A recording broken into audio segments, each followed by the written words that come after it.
As for tonight, we saw a lot of prospects from DJ's top 50 still available when round 2 began tonight. David, which team cashed in the most from a guy that slid into day 2? It's probably what happened really early because we talked about it overnight. Joey Porter Jr. Goes to Pittsburgh. Is there a more perfect place for this man to land? I love it because, well, first of all, because his family's from Bakersfield, California.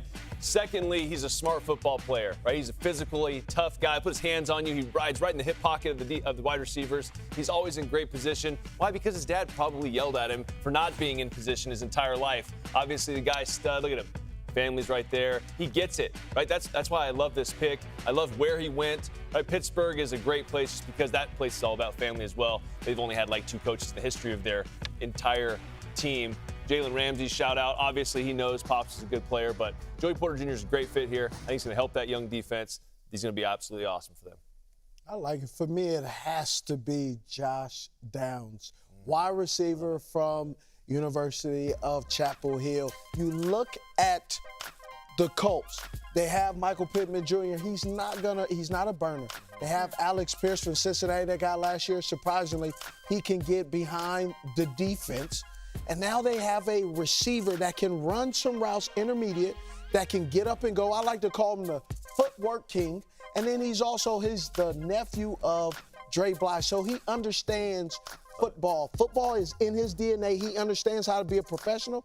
And the last part, man, this kid is like hocus pocus, man. He has so many magic tricks. He can get in and out of breaks. He can set up a linebacker. He can get a loss in between the hashes against a safety, and he has the ability to play some pretty good football. And he's going to play with a quarterback, and he got some dog in him too. Yeah, don't let that little Chihuahua think he can't play. That's a pet bull or Rottweiler.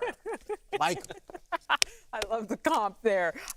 There were also a couple of players we were really excited to see. Coach, for you, Brian Branch, who went 45 to the Lions, was a big acquisition for that squad. I had Brian Branch as maybe top 20, top 25 pick.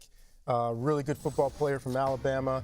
He kind of slid later and later. The Detroit Lions went up there and got him. Detroit Lions are coming off being the last team in the NFL in total defense and yards per game. They need a guy like this who is a run stuffer. He's good against the run. My dad used to talk about guys that are face tacklers that tackle with their eyes open. That's what this guy does. He is fast and quick and decisive. Didn't run the fastest 40, but he plays fast. He's great in coverage and zone coverage. You see him in man coverage running with people. You see him as a playmaker down the field with the ball in the air.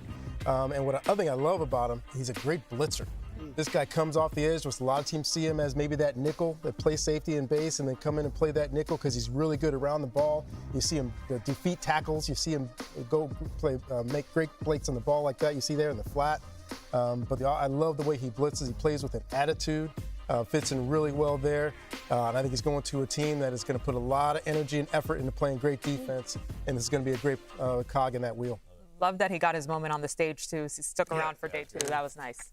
Well, I gotta keep the trend and keep giving the Lions love. Hey. And this, to me, is by far. I started the night and I said, I don't care where Hendon Hooker gets taken. He will be the best value pick of the draft. Would have never thought he would have fell all the way to 68. Here you go with a guy that just, he was the SEC Offensive Player of the Year. Talk about you know who else played in the SEC, right? The first pick in the draft. This guy was an SEC Offensive Player of the Year. And you know why? Because he thinks the game so fast. Quick eyes, quick mind. Playmaking skills, highly productive, 27 touchdowns, only 2 interceptions.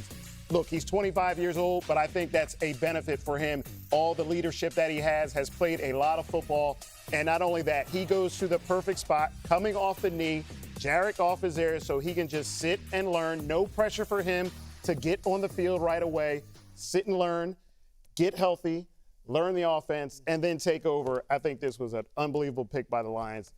To get Hendon Hooker at 68. We've been waiting to see where he was going to go. We understand somewhat of the concern to have to wait on him, but just last week we saw Hendon Hooker in the first round, later in the 20s, so it was interesting he had to wait a little longer, but it was worth it. I think, to your point, Mark, that was the perfect fit.